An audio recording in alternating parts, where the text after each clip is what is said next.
We've had suicide-inducing car launches, and now we're in a country with questionable human rights. Formula One is well and truly back. Testing ahead of the 2024 season got underway at the Bahrain International Circuit last week, and while there probably isn't enough material here for a full-length video, I'm a money-hungry whore who loves to make comedy reviews regardless. I mean, just look how much I'm padding out this intro already. That said, there are a few things we can discuss, so let's not waste any more time and get into the comedy review. It's F1 testing.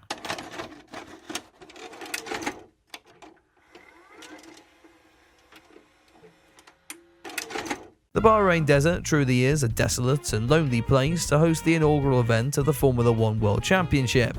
No wonder Max Verstappen loves it so much, given how lonely he was out front throughout most of 2023.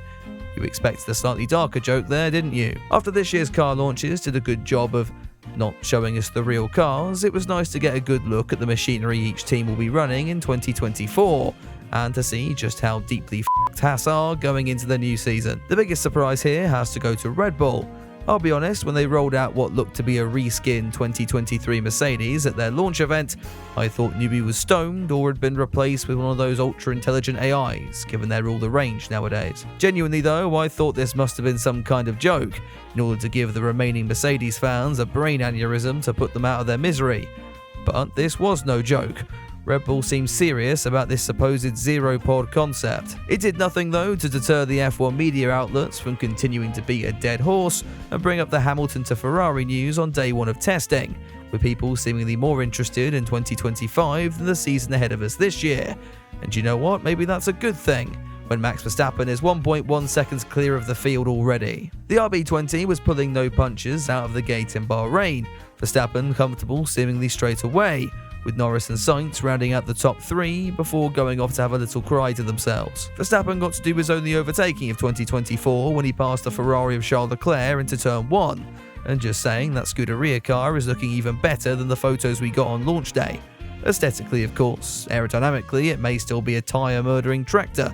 I'm putting my engineering degree to good use, aren't I? The other car I must say I've enjoyed watching out on circuit this week is Steak, Kick, Sauber, whatever we're calling it now. I may have given the livery a 1 out of 10 in my last comedy review, a rating incredibly popular amongst you guys watching the channel, but away from the medieval setting of its car launch, I'm actually more of a fan of it than I thought I would be. Shame it won't stop them being incredibly this year. On the subject of being incredibly let's talk about Logan Sargent. The American got his first taste of the Williams 2024 Challenger in a filming day before the test, which I thought was very ballsy, given this is Logan Sargent we're talking about. He was well behaved for the cameras then, but come the actual test, he was back to old habits, creating a smokescreen to add a little bit of extra challenge to those following behind. Ocon also had a moment in the Alpine, unfortunately unable to throw his heap of French into the wall and do us all a favour. After a complete change of concept over the winter, it seems the team may have fallen even further back at the start of 2024, some speculating that they may even be the slowest of the 10 teams come the first race next week in Bahrain. Good thing no one cares about them then. Anyway, I'm sure you're all wondering how Haas got on in day one. And while there was nothing Haas watch-worthy this time, George Russell was kind enough to let Kevin Magnussen overtake him for the first and likely only time this year. Hulkenberg also killed a wing mirror. With Red Bull then looking like the team to beat, the Milton Keynes-based squad decided it was time to sandbag for day 2 and thus put Sergio Perez in the car. In all seriousness though, it seemed as if some teething issues were at play with the RB20, braking problems plaguing Checo in the morning and a seemingly significant power loss in the afternoon.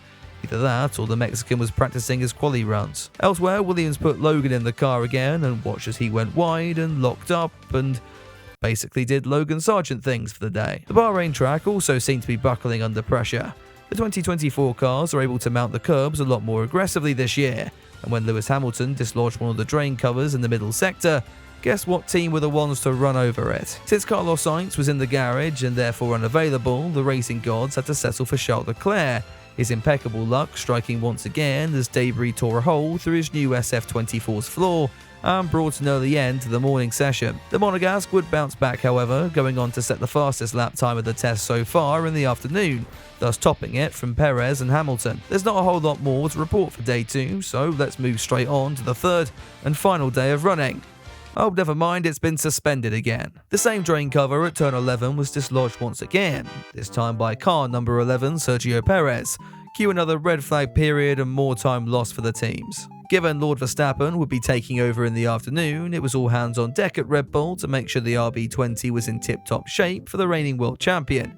Look, they've even brought Adrian Newey back on his day off to help out. He wasn't the only one going above and beyond, as Kevin Magnussen felt Gene Haas's latest budget cuts as he was forced to work on his own car, clearly taking inspiration from the Jeremy Clarkson handbook as he went at his VF24 with a hammer. To be fair, if I worked for that team, I'd like to beat the shit out of that thing too. At least in the wait, we could catch up on the new series of Drive to Survive, which Haas fans might actually want to stay away from thinking about it. Now, I'm only halfway through the new series, but my take so far is that Danica Patrick knows how to best use her hands, and they've dragged poor Claire Williams on to be the expert on how to cock things up running a Formula 1 team. Oh, and Will Buxton would be an excellent alternate presenter for the comedy review. Anyway, back to day 3 of testing, and as Aston Martin trialled F1's new anti-protester equipment, it was Ferrari who topped the session once again.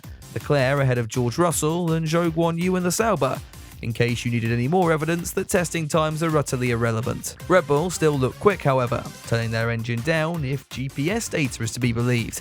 You'll have to be on F1 Twitter to understand that one. Elsewhere, Alpine made efforts to improve their widely castrated 2024 livery, and by efforts, I mean they put a small blue sticker on it. Not sure that'll be enough to make the fans happy. Actually, I think they might just have gone and made it worse. 5-year-olds around the world will be happy to know that McLaren ran well throughout the entire week, to be fair, though Norris and Piastri still downplayed their performances ahead of the season. Given I predicted them to do well in 2024, get ready for a double Q1 elimination next weekend. Is there anything we can take out of this testing then? Well, it's difficult to say, but Red Bull still seem like the team to beat. That said, Ferrari, McLaren, Mercedes and Fernando Alonso have a chance to bring the fight if the stars align.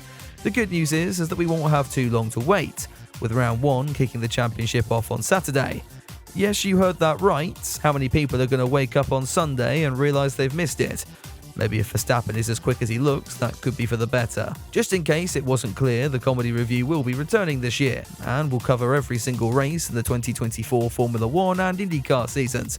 I was going to do Formula E as well, but let's be honest, only about 7 people watched that anyway, and Nick De Vries deserves a year off. If you enjoyed this video though and want to hear more from me throughout the season, why not get subscribed and like this one so YouTube can project me to even more unfortunate souls all around the world in 2024. A huge thank you of course goes out to all my patrons and channel members for all their continued support in keeping my bank balance positive over the winter break, and if you'd like to get involved in that and get early access to most of my new videos, all the links you need are down in the description below.